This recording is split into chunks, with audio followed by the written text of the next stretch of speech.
Shalom. First and foremost, I want to give all praises, honor, and glory to Yahweh, Bahasham Yahushai, Bahasham Racha Kodesh. Double honors to the elders and the apostles of Great Millstone, and peace and blessings to the elect. And today we're going to go into the book of Zechariah, the 14th chapter. And, in this chapter, pretty much, I believe this is the last chapter of the book of Zechariah. And in this chapter, it pretty much covers, the time of Jacob's trouble. All right, going into the nuclear destruction, okay, and the Lord delivering the elect. All right, really delivering us, the nation of Israel. Okay, and so I have a couple of precepts here to go with it, but let's get into it, and Lord willing, to be edifying to the elect. So as you can see, it says God will battle Jerusalem's foes. Now this is Zechariah chapter 14 verse 1. Behold, the day of the Lord Yahweh cometh, and thy spoil shall be divided in the midst of thee. Now, this day of the Lord that we're dealing with, there's many other precepts that also refer to this time of the day of the Lord. Okay, and when you deal with the prophecy of the time of Jacob's trouble, the time of the nuclear missiles, the time of Yahushai making his return, right? These are all a part of that time of the day of the Lord. Okay, because this is the time in which the Lord is going to bring that great judgment upon the earth, and also that deliverance for the nation of Israel, starting with the elect. So in this time, as it says, and thy spoil shall be divided in the midst of thee. And when you read this in more modern English, and maybe a more modern translation like the NLT, we actually have it on here on the side. Okay, what it reads is concerning the part about thy spoil being divided in the midst of thee. It says here, watch, for the day of the Lord is coming, when your possessions will be plundered right in front of you. Right, so in this time, right, leading into that time of Jacob's trouble, you're going to have, as we read of in 2nd Esdras 15, about, people breaking into other people's houses, basically taking their goods, and people being helpless, right, to defend themselves or to do anything about it. Okay, that's why it mentions in the midst of thee. All right, and it says here in verse 2, for I will gather all nations against Jerusalem to battle, and the city shall be taken, and the houses rifled, and the women ravished, and half of the city shall go forth into captivity, and the residue of the people shall not be cut off from the city. Now, as it says here, I will gather all nations against Jerusalem to battle. We know that Jerusalem representing Israel, you have Jerusalem the place, and then you have Jerusalem the people. Okay, and yes, even on a physical sense, pursuant to the book of Revelation, the 20th chapter, and around the 7th verse, right, it mentions one example of like Gog coming against or encamping about the camp of the saints, right? So you will have nations actually come against the actual land, which even Ezekiel the 38th chapter, as they've linked on here, goes into that, right? Russia coming over there into that land, along with other nations, right? Allies coming to battle against the actual land of Jerusalem, which right now you have Israelites among them, but you have predominantly the Edomites, okay, the Amalekites dwelling over there. But you also have, you're also going to have during this time nations or people coming against the actual Israelites, okay. And a quick precept here, we'll go to the book of 2nd Esdras, chapter 16, verse 70, and it reads, for there shall be in every place and in the next cities a great insurrection upon those that fear the Lord. Okay, and who are those by nationality? Those are Israelites, right? And so going back to Zechariah, you're going to have in this time of Jacob's trouble, that's why, for example, it's called Jacob's trouble. But even relating to the prophecy of Jacob's trouble, it's not going to be only Israelites that are going to be going through the things that are going to be happening, right? You're going to have Edomites and people of other nations going through the troubles that are going to come during the time of Jacob's trouble. However, it's known as Jacob's trouble because this is the Lord bringing this against us, primarily because of the wickedness. Okay, so you're going to have, pursuant to Zechariah 14:2, right, these nations that are going to come against Jerusalem, the people, but also against the land. And the city shall be taken and the houses rifled, right? So you can imagine, a time where cities are being, broken down, houses are being ransacked, right? It says, and the women ravished. So when a woman is ravished, it means that she's basically taken against her will, right? Forced into, acts as today will call sexual assault, against her will, right? And as it said, and this isn't going to be just upon Israelite women, okay, but this is going to be upon women and people in general, okay?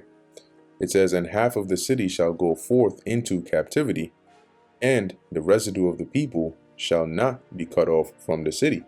So you're going to have, as it says, half of the people shall go forth into captivity. So you're going to have during this time, as all hell is breaking loose, as people are ransacking buildings, women are getting taken, you're also going to be having people getting rounded up, okay, and taken captive into these different camps, right? These concentration camps and places of captivity, right? When you go to the book of Second Esdras, continuing in Second Esdras 16, and verse, let's see, after verse 70, right, it talks about the burning multitude, wrath being kindled against you, and them feeding some of you being idle with things offered unto idols, right? And that's those camps that they're going to be taking people into. And over there, you're going to be held captive, right, against your will, without the freedom, okay, or liberty. Now, actually, what I want to go to, dealing with the second part of this part here, where it talks about the residue of the people shall not be cut off from the city. Now, reading this in the NLT, okay, it translates, or is read as, it says here, half of the population will be taken into captivity, and the rest will be left among the ruins of the city, right? And real quick, if you go to, this is also similar to what Ezra saw, right? Second Ezra 16:31. Even so, in those days, there shall be 3 or 4 left by them that search their houses with the sword. Okay, so you can imagine, right, this site here where you're having people fighting against each other. You're having cities that at one point were cities where you would have tourists and people come to sightsee, and now they've been turned into scenes out of movies like I Am Legend and so on, right? And you can imagine women being dragged and taken against their will. You can imagine people being round up and thrown into isolation camps, quarantine camps, what do they call those? FEMA camps, right? It says here, and the residue of the people shall not be cut off from the city, right? So obviously they're not going to get everyone, but you can imagine some of those that are left hiding. Okay, so you can actually imagine or get the visual from these events that are going to be taking place during this time. Verse 3, then shall the Lord Yahweh go forth and fight against those nations as when he fought in the day of battle. See, so then, right, you're going to have Jacob's trouble. You're going to have the chaos going on. People are going to be affected. Israelites, heathens, all going to be affected. And then you're going to have the Lord, as it says, fight against those nations. And that's going to be ultimately when he gathers them, okay, and he brings that judgment upon them by way of that destruction, otherwise known as that World War III. Okay, because it's going to start off with them going against each other, but even in doing that, the Lord is dragging them, okay, to, let's actually get that real quick. This is Zechariah Chapter 3, verse 8. Let me zoom in on here. Don't know why to zoom, so yeah. Anyway, it says here, therefore wait ye upon me, saith the Lord, until the day that I rise up to the prey. And so who are the prey? The prey are these other nations. For my determination is to gather the nations, that I may assemble the kingdoms to pour upon them mine indignation. And how is the Lord going to do that? By way of those missiles and the chariots that are going to come, and they're going to take out the armies of these nations. Even all my fierce anger, for all the earth shall be devoured with the fire of my jealousy. And when it talks about all the earth, it's not the whole inhabited planet, but certain parts of the earth, because the word earth in the Hebrew is aratiza, which means land. So it doesn't mean that the entire planet is going to be devoured, but rather particular places, i.e. Babylon, aka America, okay, the land of Israel, and certain other parts as well. Okay, so that is one way, or one example, as to how the Lord is going to fight against those nations, by gathering them to the valley of Yahweh Shabbat, the Lord's judgment, and bringing that destruction upon them. Okay, now you also have here, one second, let me, yeah, I wonder why this is so zoomed out. But this is Revelation chapter 12, verse 7. It says here, and there was war in heaven. Michael and his angels fought against the dragon, and the dragon fought and his angels, and prevailed not, neither was their place found any more in heaven. So this right here, now this is going to happen in the midst getting to the end of Jacob's trouble. Right, because at that point is where those missiles are going to start flying. World War III is going to go nuclear. The Lord is going to return with the holy angels, right, with the heavenly host, and they're going to defend Jerusalem. Okay, and they're going to fight against the military and the armies of these other nations. So when you go into that, right, that's why it mentions Michael and his angels fighting against the dragon, which the dragon represents in this time, okay, Esau's power structure, if you put it like that. Okay, in the ancient world, it was the Roman Empire, which came back today as America and NATO and the EU and all of that. But this is primarily going to be that military force headed by Esau that is going to fight against the Lord, and as it says, and his angels. So they're allies that are going to fight along with them. But in verse 8, it tells us that they prevailed not, because the Lord is going to be fighting against them. So going back to Zechariah chapter 14. It says here, then shall the Lord go forth and fight against those nations, as when he fought in the day of battle. And that part, fought in the day of battle, meaning basically how the Lord fought in old times, right, in past times. So the Lord has defended us many times before, and this time he's going to do it again, but on a grand scale. Verse 4. Let me see if those are all the precepts I had on that. Cool. Verse 4 says here, and his feet shall stand in that day upon the Mount of Olives, which is before Jerusalem on the east, and the Mount of Olives shall cleave in the midst thereof, meaning it's going to be parted asunder in the midst thereof, toward the east and toward the west. So you can imagine that mountain, right, being split. Okay, it says, and there shall be a very great valley, and half of the mountain shall remove toward the north, and half of it toward the south. So if you imagine on a literal sense, and like for a visual, a mountain being basically split in half, and you having half of it one way, half of it another way, and then that valley in the midst, right? Which here, this represents, that the destruction that's going to come along with the Lord, right? And actually, when you go into the word feet, one of the uses here they have is seraphim, right, which goes into the angels, the chariots, and so on. And so you can imagine upon the return of the Lord, which I have there are precepts on that show that you are going to have literally and figuratively, the mountains and the hills being destroyed before the Lord, because it's going to be a day of great destruction. So let me actually look up the word here that I'm looking for. 1 second. His feet. Right, so it says here ragal, foot, leg. Right, it says of seraphim, cherubim, right, idols, animals, tables. Okay, so going back, let's get a precept for that. Real quick, this is Revelation chapter. Let me see, which one is it? 16, right? This is Revelation chapter 16, verse 17. And it reads, "And the seventh angel poured out his vial into the air, and there came a great voice out of the temple of heaven from the throne, saying, It is done." Because there were seven angels, right, with seven vials. And each of those, that each angel that poured out their vial represented some form of judgment or destruction that was coming upon the earth.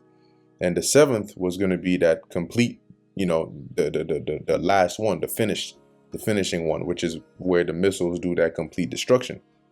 Okay. Verse 18, "And there were voices and thunders and lightnings, and there was a great earthquake, such as was not since men were upon the earth. So mighty an earthquake, so great." So can you imagine that?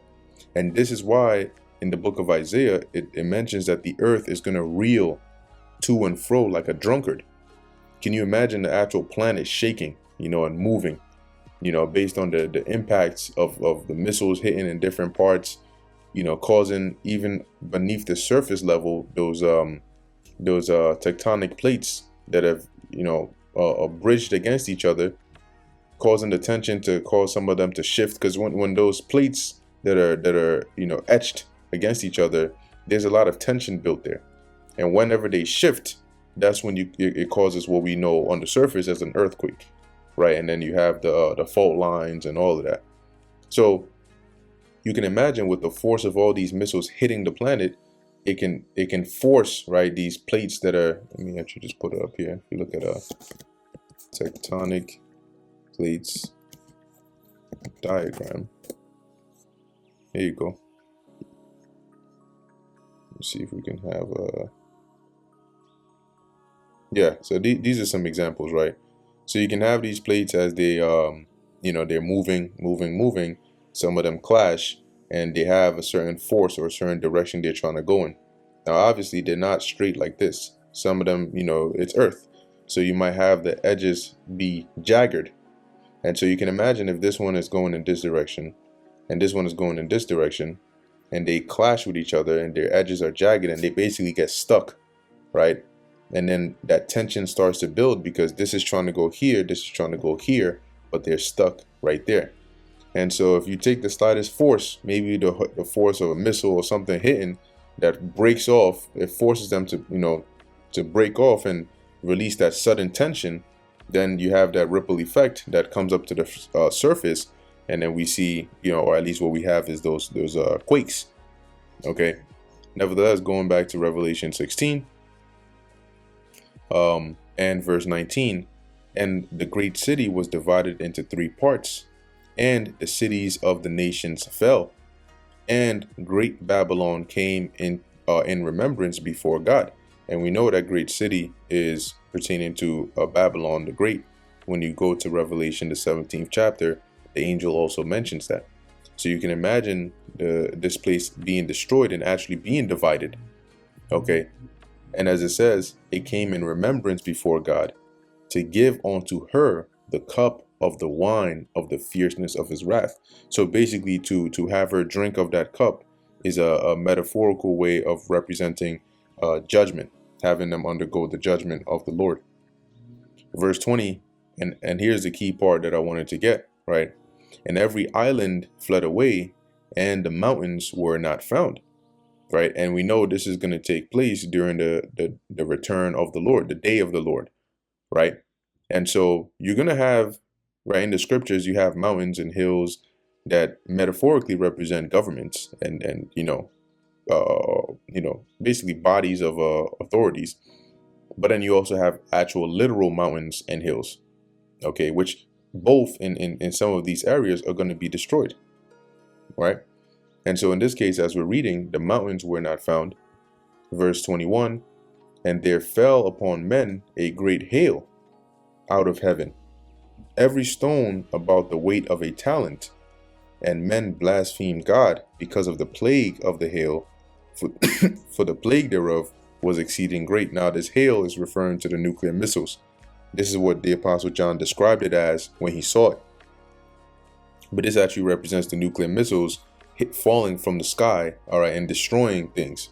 And you're going to have people that are going to be, screaming out for help, and as it says, men blaspheme God because of the plague of the hail. So people are going to know that this is the workings of the Most High, but because it's coming in a form of destruction, you're going to have people, like today, right? They speak against it and speak against the Most High and all of that whenever bad things happen, right? It says, for the plague thereof was exceeding great, because there was a lot of destruction. So going back to the book of Zechariah 14:4, this is pretty much representing that the time of the Lord, when the time of the Lord comes, right, when the Lord makes that return, you are going to have mountains and hills and all of that being destroyed, being broken up, as a form of destruction. Verse 5, and ye shall flee to the valley of the mountains, for the valley of the mountains shall reach unto Azal, which is, when you look it up, it's a region, as they mentioned, near Jerusalem. It says, yea, and why are they going to flee? Because there's going to be a lot of destruction, a lot of chaos, right? Land being broken up, the earth shaking, buildings falling. So people are going to be fleeing here. Now, here it mentions, right, this region, Azal, right, being a region near Jerusalem. But in actuality, people are going to be scrambling and fleeing from all over the world as chaos is hitting in different parts. It says, yea, ye shall flee, like as ye fled from before the earthquake in the days of Uzziah, king of Judah. So here Zechariah is making a reference to something that actually happened years ago, right, in Israel. And there's not too much context on it in the scriptures on that particular earthquake that took place. But, according to the record here, there was some major earthquake that took place during the time of King Uzziah during some time back, which I believe in the book of Amos is actually a reference to it here in Amos chapter 1 verse 1. And it reads, the words of Amos, who was among the herdmen of Tekoa, which he saw concerning Israel in the days of Uzziah king of Judah, and in the days of Jeroboam the son of Joash king of Israel, 2 years before the earthquake. Right, so this is something that was known, right, something that happened, but there's not too much context as to what exactly was taking place in detail there. So going back to Zechariah 14:5, right, so people are going to be fleeing.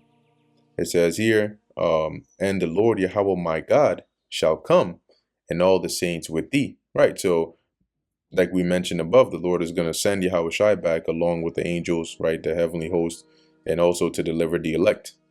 Okay. Verse 6, and it shall come to pass in that day that the light shall not be clear nor dark. Verse 7, but it shall be one day which shall be known to the Lord Yahweh, not day nor night, but it shall come to pass that at evening time it shall be light. And I read both these verses together because they're both talking about the same thing. And what this is talking about is the nuclear missiles. Now what I'm going to do is I'm going to pull up on here, and then we'll explain it. But I'm going to pull up on here. I looked this up, so it should be in my history here. Let's see. Here we go. So I think this is a good example here. Now what I did was I looked up here just because I remembered this visual in my head, which was, there are times when you see a city, like when you watch some of these videos of certain cities being hit by rockets or missiles or drones and stuff like that, especially if it's at nighttime, right, or even in the daytime, you'll see that the brightness, okay, of those rockets or missiles hitting for that split second, because of the explosion, actually makes it look like it's daytime, and then the light goes back, and then it goes back dark again. Okay, so when you go back to the book of Zechariah, verse 14, verse 6, when it says here, it shall come to pass in that day that the light shall not be shall not be clear nor dark. This is going into, if the missiles start flying in the daytime, you're gonna have the obviously the sun is gonna be out, but then with the entourage of missiles flying, then you're gonna have this darkness. Okay, where, yeah, there's still going to be some light around, but there's going to be the shadow of all these objects in the air causing that darkness, okay, to cover the land. And keep in mind, at the same time, you're also going to be having the chariots, all right, which are also going to be blocking the skies as well. Okay, so you can imagine that in the daytime, where the darkness casts that shadow, making it almost look like it's night, but it's not night. It's also, daytime at the same time. And if they fly in the nighttime, then you can imagine it being dark, but the light of the missiles hitting, exploding, the fire pushing them, making it look in some parts for a split second or however long those explosions last, as though it's day. So it's not really clear. It looks like it's night, but then there's light. It looks like it's day, but then there's darkness. And that's what Zechariah is describing here as that day, where the light is not clear, whether it's like dark or it's night or it's day. Verse 7, as it says, but it shall be one day which shall be known to the Lord, right? So that day is only the Lord knows when that day is going to be, of course, and how he's going to make that happen. But as we're describing, this is going to be by way of those missiles. So as it says, not day nor night, but it shall come to pass that at evening time it shall be light. Okay, so now let me actually show a visual so you can maybe get a picture of what I'm talking about here. So you can see it's pretty dark, right? It's nighttime here. But then you have, now this, if you didn't know what was going on here, you could mistake this for like the sun rising in some places, right? Because you have that light going on, but there's a better scene that comes along here. And I just pulled this up randomly too, so this I'm not playing this for any reasons, as the title says, but just really for the visual. All right, so that was one right there.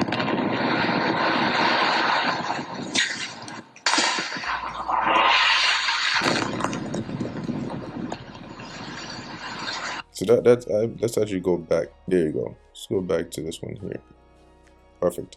So you can see here how these weren't even nuclear. These were just like regular missiles that were being shot off. Some were being intercepted, and so on and so forth. But you pretty much get the idea, right? There are some missiles or some explosions that are so bright upon impact that they can make nighttime look like daytime, at least for a couple of seconds, because of how bright the impact is, right? And you can see an example here. And then after that brightness goes away, then it immediately goes back to being dark, right? It goes back to being nighttime. So just to give a visual example here, okay, of was being spoken of here in Zechariah the 14th chapter, in 6th and 7th verses. So continuing to the 8th verse, and it shall be in that day that living waters shall go out from Jerusalem, half of them toward the former sea, and half of them toward the hinder sea.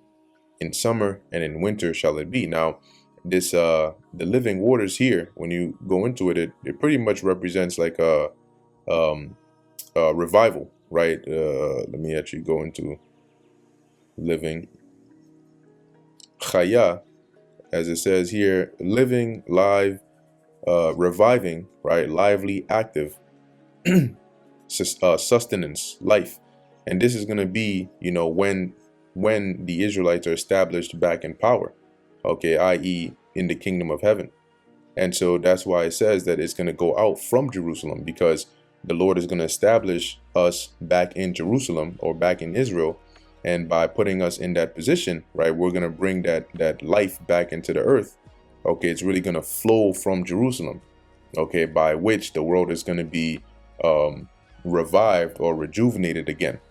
And that's what is being likened onto as living waters going forth from Jerusalem into the former sea, right, and into the hinder sea, and basically bringing forth life into those areas, right? And it says here, in summer and in winter shall it be, basically meaning this is going to be continual. Okay, now when you read this in the NLT in verse 8, it reads, on that day life-giving waters will flow out from Jerusalem, half toward the Dead Sea and half toward the Mediterranean, flowing continually in both summer and winter. Okay, so in other words, like I just explained, it's going into when we are established. Okay, life is going to be brought back into the earth again, right? Things are going to be renewed and refreshed again, okay, continually. And that's why the kingdom of heaven is going to be a time of peace. And in the book of Revelation, the 20th chapter, it talks about that, how after the 1,000 years, you had even the nations that were restored. The rest of the dead lived not again until the 1,000 years were fulfilled. So when you actually go into that, the lived not again, meaning that these other nations weren't restored back to a normal life again until the 1,000 years were fulfilled. But the point being, that's because they're going to be serving captivity. However, after that, they're going to be restored to a normal life. And that's going to be because we are going to be in power. So now let's go to the book real quick. Romans chapter 8, verse 19. It says, for the earnest expectation of the creature waiteth for the manifestation of the sons of God. And who are the sons of God? The sons of God are the children of Israel. Okay. And in this time, right, we always emphasize the elect, because really when the Lord comes back, he's going to deliver the elect. He's going to start them off, right? The nation is going to come back. But the restoration of Israel is going to start obviously with Yahushua and the elect. And through that body is where the rest of the nation is going to come back, okay, in their right mind. So that's why we always emphasize starting with the elect. Nevertheless, why is the earnest expectation of the creature waiting for the manifestation of the sons of God? Because Proverbs 29:2, when the righteous are in authority, the people rejoice. But when the wicked beareth rule, the people mourn. Why is this? Because when the righteous are in authority, they implement the right laws, the laws, statutes, and commandments of the Heavenly Father. They rule in a fair and righteous way, and that promotes life. And because of that, the people rejoice. The people are able to live a life, even those that are heathens, by living under the rule that has been implemented by the sons of God. They would have that restoration back to a normal life. And they would, to some degree, also be able to enjoy the earth as a paradise. Okay, of course, being subject unto us. This is why they're waiting for the manifestation of the sons of God, because right now the wicked are bearing rule and people are mourning because you're not living, you're surviving. Okay, so going back to Zechariah 14, continuing from verse 9. And the Lord Yahweh shall be king over all the earth. In that day shall there be one Lord Yahweh, and his name one. Yeah, Yahweh in the name of Yahushua, his son, right? Yahweh Bahasham Yahushua. So in that time, there's going to be no confusion as to who the one and true living power is. Okay, that the name of the Lord, the reputation, the fear of the Lord, it's all going to be restored back into the earth again. Verse 10, all the land shall be turned as a plain from Gibeah to Rimmon, south of Jerusalem, right? And these are areas, regions, they give you approximations, right? Because it's hard to pinpoint exactly where these were. But these are regions over there in the land of Israel. Now, it says here it shall be turned to a plain, right? Because it's going to be destroyed. It's going to be broken down in this war, in this destruction. And yeah, this is going to happen, as it mentions these regions over there in Israel or near Jerusalem. And this is going to happen in that land, but it's not going to be exempt, right? It's not going to be isolated to just that region. You're also going to have places like America that's going to be turned into a plain. Okay, but dealing with Jerusalem, as we continue to read, it says, and it shall be lifted up and inhabited in her place. So it's going to be destroyed, right, by this war. The Lord is going to use that destruction to cleanse the land, but then it's going to be built back up, and then it's going to be inhabited in her place. Is going to be inhabited by the true inhabitants of that land, meaning the Lord is going to, after delivering us, he's going to have that place built back up, and he's going to put us back there. And that's also in the book of Baruch, the 2nd chapter, the last few verses. From Benjamin's gate onto the place of the first gate, onto the corner gate, and from the tower of Hananeel onto the king's winepress. And these are locations in the land of Israel, right? Just saying that, it's going to be built back up and it's going to be inhabited. It's going to be full of Israelites from this location to this location. Like today, if you were to say from like, I don't know, from like, from Times Square to like, I don't know, Wall Street or something, these back then, right? These locations were known. And in this time, we're like thousands of years into the future. So, we don't remember, at least know the exact location. Oh, where was the king's wine press? But these were areas that were known back in Jerusalem back then. Like you had, for example, the King's Highway, which is a particular path when you look it up, okay, traveling from the south around Egypt all the way up north to, Damascus and so on. Okay. So all it's saying here is that, the Jerusalem is going to be built back up and inhabited, okay, from one end to the other. Verse 11, and men shall dwell in it, right? These being the actual Israelites, and there shall be no more utter destruction. So this is going to be during the kingdom of heaven. After the time of Jacob's trouble, after the time of the nuclear war, the missiles have already, done the destruction they need to do, and the Lord has delivered his elect. And then righteousness has been established in the earth. Peace has been established in the earth. The nations they learned war no more. All right. Then, as it says, we're going to dwell in it, and there shall be no more utter destruction, because the prophecy is going to be fulfilled and the judgment is going to have passed. But Jerusalem shall be safely inhabited.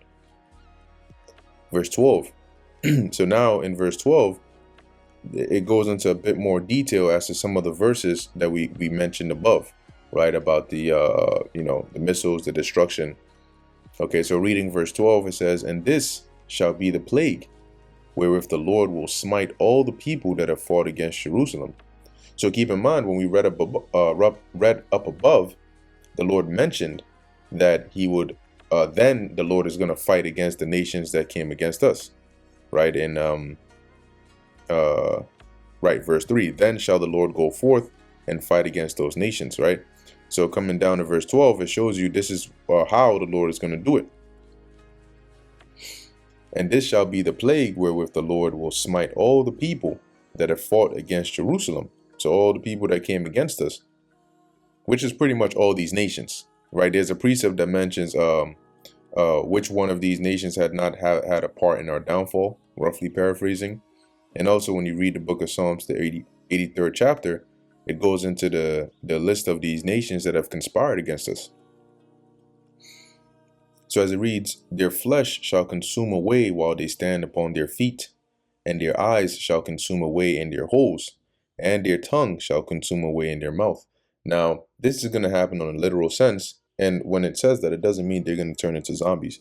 All right. The way that this is going to happen is by way of heat, fire, thermonuclear fire, which is going to burn, okay, these people.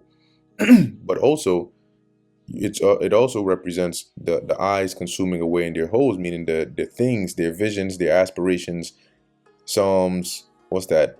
49 and 11. Their inward thought is that their houses shall continue, from generation to generation. All that is going to consume away, right? As this destruction hits, all of those plans is all going to be brought down. And the tongue, right, which is in the mouth, the scriptures say that of the tongue cometh life and death, right? Because of what you say. All of that is also, all their great words and all of that is also going to be consumed away, right? It's going to be destroyed, because their kingdom is going to be destroyed. They're not going to have any power, and they're going to be brought down and subjected. So in a literal sense, the missiles are going to burn them, okay? But also in a figurative sense, all their plans and ambitions are also going to be brought down and destroyed along with them. Verse 13, and it shall come to pass in that day that a great tumult from the Lord Yahweh shall be among them. The word tumult going into trouble or chaos, right, shall be among them. And they shall lay hold every one on the hand of his neighbor, and his hand shall rise up against the hand of his neighbor. And this is going to go into that infighting, the wars between each other, civil wars, class wars, race wars. And this is going to happen all around the world, but primarily it's going to be like the main focal point is going to be here in America. where these things are going to be taking place. And you can already see, prelims of that now. Okay. So that's what it means by people laying their hands on their neighbor and rising up, right? Meaning they're going to be fighting against each other, which the prophet Ezra also saw that in Second Ezra. He mentions that, right? Second Ezra 15, about one people standing up to fight against another with swords in their hands. Verse 14, and Judah also shall fight at Jerusalem, and the wealth of all the heathen round about shall be gathered together. So now, as it mentions, Judah also shall fight at Jerusalem. Yeah, because as this is going down, you're going to have Israelites that are also going to be in here, right? As the the race wars and so on are kicking off. Now, it says Judah because Judah is the head, and Judah is going to start. The scriptures talk about who shall rouse him up, but it's not going to be just Judah. You're going to have the other tribes that are also going to be in here, okay, taking part. And it says at Jerusalem because, yeah, you're going to have actual Israelites in there, but you're also going to have Israelites around the world that are also going to be a part of that fight. Okay, and a quick precept that comes to mind is Micah chapter 5 verse 8, which reads, and the remnant of Jacob shall be among the Gentiles in the midst of many people, as a lion among the beasts of the forest, as a young lion among the flocks of sheep, who if he go through, both treadeth down and teareth in pieces, and none can deliver. So you can imagine the Israelites, right, as it mentions the remnant of Jacob, being likened unto lions among sheep, just straight, as they say today, wilding out. Thine hand shall be lifted up upon thine adversaries, and all thine enemies shall be cut off. So going back to Zechariah, you're going to have, as the wars, the fights, the one people against another kicks off, you're going to have Israelites, partaking in that. Okay. But also, when the Lord comes back, you're going to have, when the true fight begins, you're going to have the Lord and, the elect, fight against the different armies of the world as well. Okay. And that's what's going to lead to the next part here, as it mentions, and the wealth of the heathen round about shall be gathered together. And there's many precepts on that, right? About sucking the breast of kings, the forces of the Gentiles being brought onto us, going into their riches. Okay.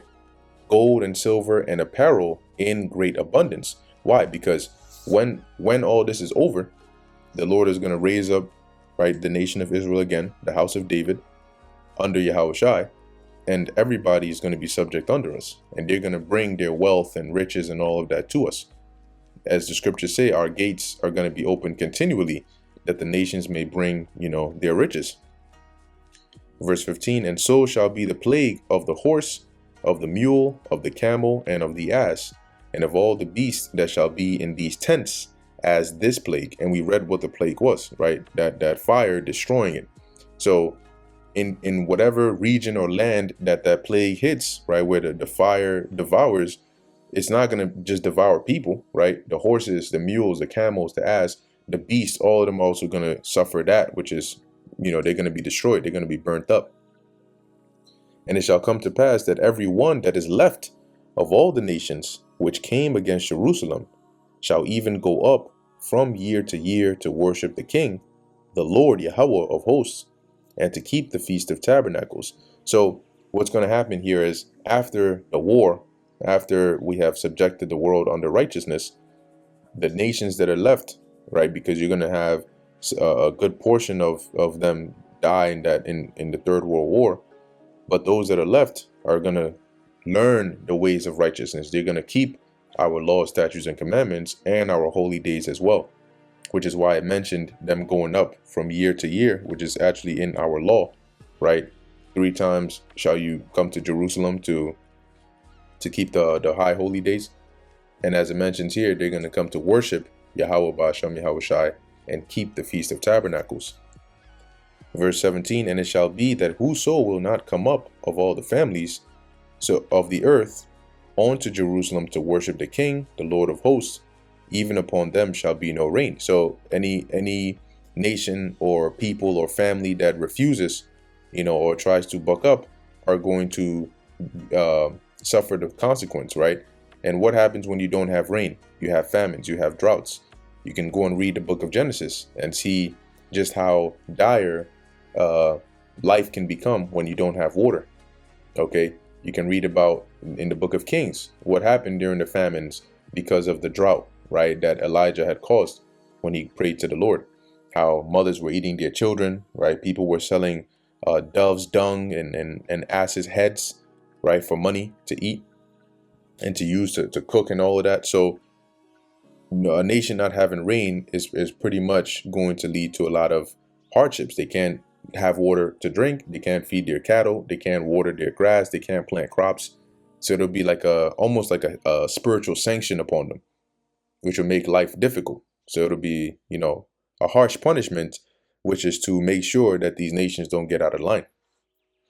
Verse 18, and if the family of Egypt go not up, and come not up, and come not, that have no rain, there shall be the plague, wherewith the Lord Yahweh shall smite the heathen that come not up to keep the Feast of Tabernacles. Right. So, for example, if the family of Egypt did not come up, then guess what? They're gonna suffer that consequence that we just mentioned above. And it's not going to be isolated to just not having rain, right? That's just one example given here. But we're going to have the power to be able to either like send plagues among them, or whatever it is, just as the Lord did to us, right? Whenever we transgressed against him. Verse 19, this shall be the punishment of Egypt and the punishment of all nations that come not up to keep the Feast of Tabernacles. In that day shall there be upon the bells of the horses holiness unto the Lord, and the pots in the Lord Yahweh's house shall be like the bowls before the altar. And what this is saying in a metaphorical way is that everything is going to be made holy, right? The bells upon the horses, when you read in another translation, it goes into like this holiness unto the Lord will be inscribed, right, upon even the bells that are upon the harnesses of the horses. And then the pots in the Lord's house are going to be like the bowls before the altar. And those bowls are sanctified, right, because the priest would use it to perform the sacrifices. Yea, every pot in Jerusalem and in Judah shall be holiness unto the Lord Yahweh of hosts. And all they that sacrifice shall come and take of them, and seethe therein. And in that day there shall be no more the Canaanite in the house of the Lord of hosts. So pretty much everything is going to be made holy. Even the common things are going to be made holy and sanctified. And there's going to be no more Canaanite, right? Those that are unholy, heathens, or any of those in the house of the Lord. Okay, so everything is going to be put back into its proper and natural order, where you have the Most High, the earth is a paradise again, Yahweh Shai is ruling, the nation of Israel starting with the elect are ruling, our temple is beautiful, right, which we're going to be that temple, and everything is going to be set back up in the righteous order, holy, right, as the Lord had set it up from the beginning. And that is pretty much the end of the book of Zechariah, the 14th chapter, and the end of the book of Zechariah. So, as we went through, there were a lot of different chapters that, a majority of the verses are not written in a direct way. Okay, they're written in some are dark sayings, some are parabolic, some are analogical, right? If that's the correct word there. But it's all a good portion of it was prophetic, right? Relating to the things that would happen in the future, primarily in our time now. But some things also happened during the time of Yahweh Shai and at different points in history. Okay, so Lord willing, this is edifying to the elect. In closing, I want to give all praises, honor, and glory to Yahweh, Bahasham, Yahweh Shai, Bahasham, Rakah, Kudash. Until next time, Shalom.